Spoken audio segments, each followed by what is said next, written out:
ठीक है, आज हम डिस्कस करेंगे section number 25 of Indian limitation act, acquisition of easement by prescription, where the access and use of light or air to and for any building have been peaceably enjoyed therewith as an easement।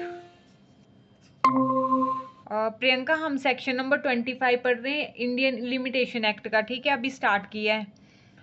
Where the access and use of light or air to and for any building have been peaceably enjoyed therewith as an easement and as of right without interruption and for 20 years, and where any way or water course or use of any water or any other easement, whether affirmative or negative, has been peaceably and openly enjoyed by any person claiming title thereto an easement and as of right without interruption, and for 20 years the right to such access and use of light or air, way, watercourse, use of water or other easement shall be absolute and indefeasible।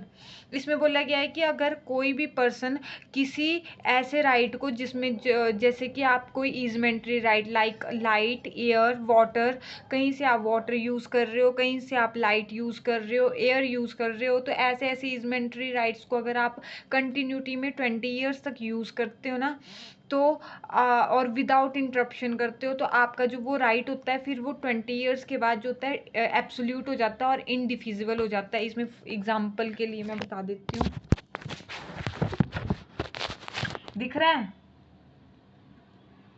Ji ma'am, थोड़ा side करें। हाँ जी, ठीक है, अब दिख रहा है। जैसे मान लो ए है, ये जो वे है, इस रास्ते को जो ए दिख रहा है, ये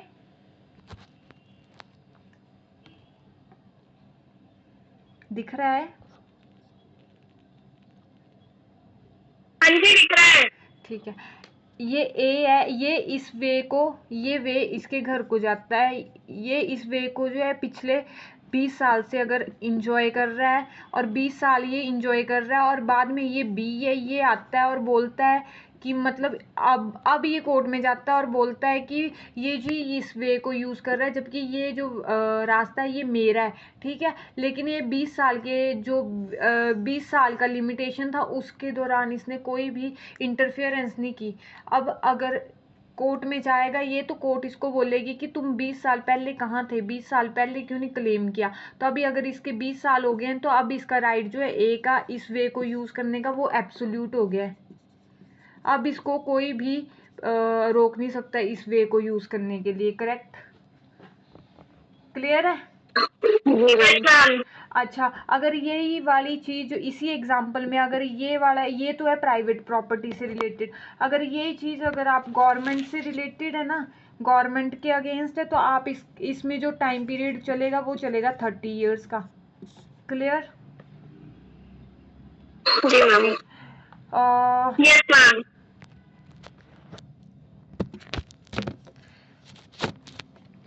इसमें थर्ड में लिखा हुआ है, where the property over which a right is claimed under subsection 1 belongs to the government, that subsection shall be read as if for the words 20 year the word substitute 30 years were substituted. तो इसमें अगर government के लिए तो ये 30 years हो जाएगा, और अगर प्राइवेट है तो उसके लिए 20 ईयर्स है। अब अगर कोई पर्सन जैसे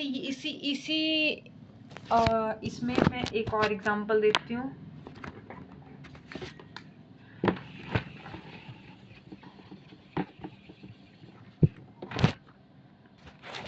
मान लो ये ए है, ये एक कुआं है। ठीक है, ठीक है, यहाँ से जो है ये जो है वाटर लेता है। ठीक है, अब इसका राइट जो है वो एब्सोल्यूट कब होगा, जब ये कंटिन्यूटी में 20 ईयर्स तक इसको यूज़ कर रहा है। लेकिन अगर बी है, बी आता है और बोलता है 15 ईयर्स में ही आता है और बोलता है कि जी आप मेरे इस वेल से जो है वो पानी नहीं ले सकते हो, है ना। अब ये कोर्ट ये बोलता है भाई मैं तो लूँगा। अब कोर्ट में अगर बी जाता है और बोलता है कि ये यहाँ से मेरे इससे पानी ले रहा है, तो अब अभी इसका राइट एब्सोल्यूट नहीं हुआ है, क्योंकि 20 ईयर्स का टाइम पीरियड जो है वो कंप्लीट नहीं हुआ है। अब इसको जो है कोर्ट जो है ए को जो है रिस्ट्रेन कर सकती है इसको यूज़ करने के लिए। क्लियर है? जी मैम। मतलब इसमें 20 ईयर्स होना चाहिए और विदाउट इंटरप्शन होना चाहिए।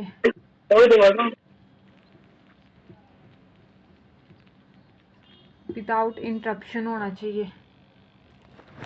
अगर आप इसमें बीच में इंटरप्शन आ जाते हैं या बंदा जो है आके अपना right with in 20 years claim करने लग पड़ता है तो फिर आपका राइट जो है एब्सोल्यूट और इनडिफिजिबल नहीं होगा। क्लियर? जी मैम।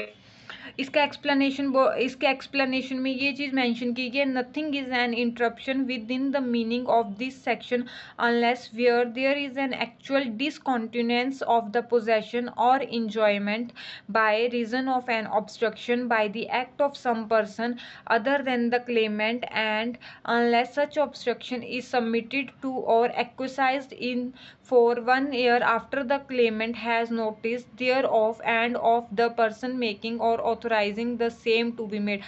अगर बीच में आके अगर कोई डिसकंटिन्यू कर देता है और इसको इंटरप्ट कर देता है ना तो फिर जो इसका राइट है वो वहां पे खत्म हो जाएगा। ठीक है? जी मैम।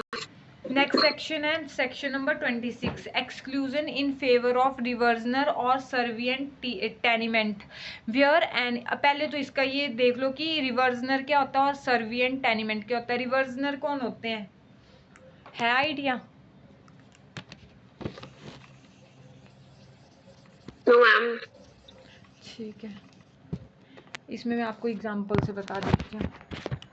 मान लो ए है, ए ने अपनी ये प्रॉपर्टी जो है सॉरी ए है, इसने अपनी ये प्रॉपर्टी जो है बी को दी हुई है, लीज पर दी हुई है। ठीक है? मान लो 3 इयर्स की लीज करी हुई है इसने। ठीक है? अब 3 साल बाद ये प्रॉपर्टी वापिस यहीं जाएगी ना, जब 3 साल का टाइम पीरियड खत्म हो जाएगा। तो दिख रहा है ये? जी मैम। है ना? अब मान लो इस 3 जी साल मैम। अंदर अंदर जो है ए की जो है डेथ हो जाती है। अब डेथ होने के बाद इसके एल-आर्स आ जाएगा, मान लो इसका बेटा आ गया। अब जब ये प्रॉपर्टी जो है ये जब यहाँ पे रिवर्ट बैक होगी ना, तो इस बंदे को हम बोलेंगे रिवर्जनर। क्लियर? दिख रहा है ये? जी मैम। Yes ma'am. ये रिवर्जनर हो गया क्लियर कि कौन होता है? जी मैम। ठीक है, अब आ गया सर्वियंट टेनिमेंट। सर्वियंट टेनिमेंट होता है जैसे ए है, उसने अपनी प्रॉपर्टी दी है बी को। ठीक है? इसको दी है इसने यूज़ करने के लिए लाइफ टाइम तक के लिए, कि जब तक तुम जिंदा हो तब तक तो यूज़ करो, या तो लाइफ टाइम के लिए दी है, या तो दी है इसने 3 इयर्स के लिए, जो भी पहले होंगे उसमें वापिस हो जाएगी ये प्रॉपर्टी। ठीक है? अब ए जो है वो इस प्रॉपर्टी को यूज़ नहीं करता, उसको दी तो ज़रूर है पर बी के पास इतनी प्रॉपर्टी कि बी इस प्रॉपर्टी को जो है यूज़ ही नहीं करता। अब यहाँ पे सी आता है, सी देखता है कि ये फ्री तो पड़ी हुई है प्रॉपर्टी, है ना? सी इस प्रॉपर्टी को जो है यूज़ करता है, प्रॉपर्टी को इसको यूज़ करने लग पड़ता है। ठीक है? जी मैम। अब सी इसको यूज़ करता है, तो अब इसमें बोला गया है कि अगर अब मान लो यहाँ पे बी की डेथ होगी ना। अब जो सी है वो ये क्लेम कर रहा है कि इस प्रॉपर्टी पे तो अब मेरा पोजेशन है और मेरा राइट है। ठीक है? लेकिन ये राइट तब वो होगा जब 20 इयर्स कंप्लीट होंगे, है ना? मान लो 1/1/2025 में इसने 1/1/2025 को जो है इस ए ने जो अपनी प्रॉपर्टी इसको दी डेथ तक, मतलब जब तक ये लाइफ टाइम तक के लिए इसको दे दी। ठीक है? लेकिन जो 1/1 मान लो 35 में इसकी डेथ होगी, बी की डेथ होगी। ठीक है? अब 10 इयर्स के अंदर अंदर इसकी डेथ होगी ना, सुन रहे हो?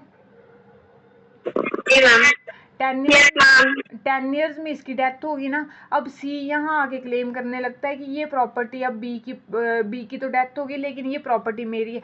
अब कोर्ट इसको बोलेगा कि भाई तेरा टाइम पीरियड कब स्टार्ट होगा, जब इसका लाइफ इंटरेस्ट ख़त्म होगा और उसके बाद तेरे 20 ईयर, अभी तक तो ये लाइफ इंटरेस्ट पे चल रही थी प्रॉपर्टी, जब इसके लाइफ इंटरेस्ट ख़त्म होगा उसके बाद तेरे 20 ईयर्स काउंट हो गए। तो इसका मतलब ये हुआ अगर ये 35 में मरा है तो इसके जब 20 साल कब होंगे, अब 35 में 20 प्लस कर दी तो 45, एक 45 में होंगे इसके 20 ईयर्स कंप्लीट, है ना। तो अभी जो ये यहाँ आके बी के लिए क्लेम कर रहा है कि ये प्रॉपर्टी मेरी है, तो ये यहाँ पे क्लेम नहीं कर सकता है। क्लियर हुआ ये? जी मैम। ठीक है, अब मैं इसकी लैंग्वेज पढ़ती हूँ। इसमें बोला गया where any land or water upon over or from which any easement has been enjoyed or derived has been held under or by virtue of any interest for life or in terms of year exceeding 3 years from the granting thereof the time of the enjoyment of such easement during the continuance of such interest or term shall be excluded in computation of the period of 20 years in case the claim is within 3 years next after the determination of such interest or term resisted by the person entitled on such determination to the said land or water।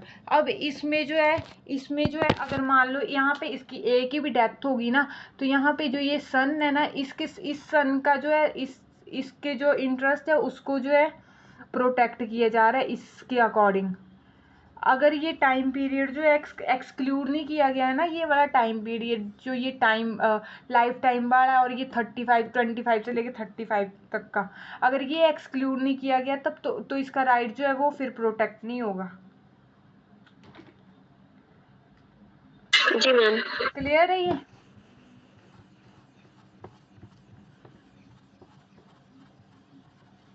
Yes ma'am. नहीं है तो पूछ लो।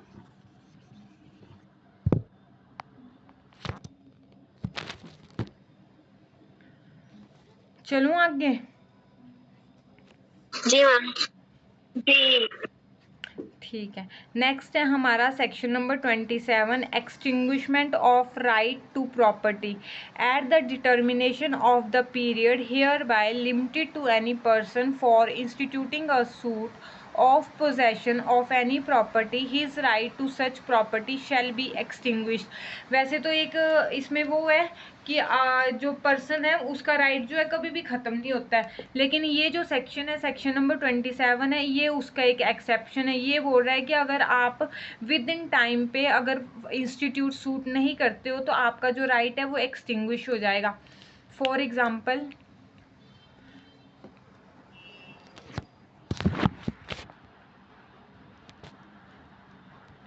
मान लो ए है, ये property है, ठीक है। ए जो है बी के अगेंस्ट जो है सूट फाइल करता है इस प्रॉपर्टी से रिलेटेड। अब इस सूट को मान लो इसके पास कोज ऑफ एक्शन आया 1/1/2002 को आया, ठीक है। अब इसके पास इस प्रॉपर्टी को क्लेम करना है तो राइट 12 साल ही है ना टाइम पीरियड कि आप किसी प्रॉपर्टी के लिए जो है 12 साल के अंदर अंदर जो है केस फाइल कर सकते हो, है ना। लेकिन ये जो है 12 साल के अंदर अंदर जो है केस फाइल करने नहीं जाता है। तो 1/1/2012 में कितने होंगे 14, 2014 में इसका टाइम पीरियड जो एक्सटिंग्विश हो जाएगा। अब ये 2014 के बाद जाएगा अगर सूट फाइल करने के लिए, तो इसका यहाँ पे ये जो है बी है ये अब एडवर्स पोजेशन का वो ले लेगा, प्ली ले लेगा।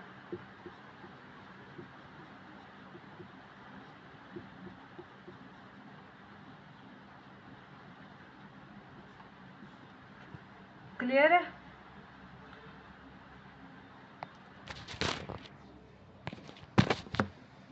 कहाँ हो भाई, बोल लो। तुम्हें क्लियर हुआ ये कि अगर कोई पर्सन जो है विद इन टाइम इंस्टीट्यूट नहीं करता है सूट, तो वो उसके बाद अगर केस फाइल करने जाता है तो जो ऑपोजिट पार्टी होती है फिर वो एडवर्स पोजेशन का क्लेम कर लेते हैं। 12 ईयर्स का टाइम होता है ना मैम? हाँ जी, 12 ईयर्स का टाइम होता है। किसी भी इमूवेबल प्रॉपर्टी को अगर आपने क्लेम करना है तो उसके लिए जो है 12 ईयर्स का टाइम है। अगर आप विद इन 12 ईयर्स अगर केस फाइल नहीं करते हो, अगर उसके बाद जाते हो, तो फिर आपका जो राइट है वो एक्सटिंग्विश हो जाएगा उस प्रॉपर्टी को क्लेम करने का।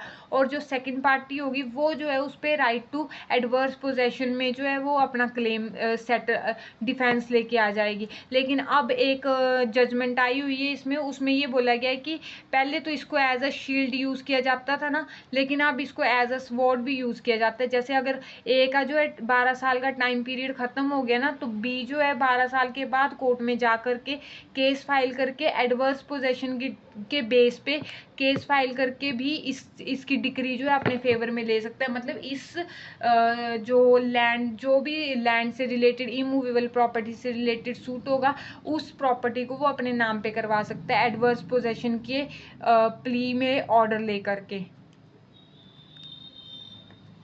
क्लियर है? जी मैम।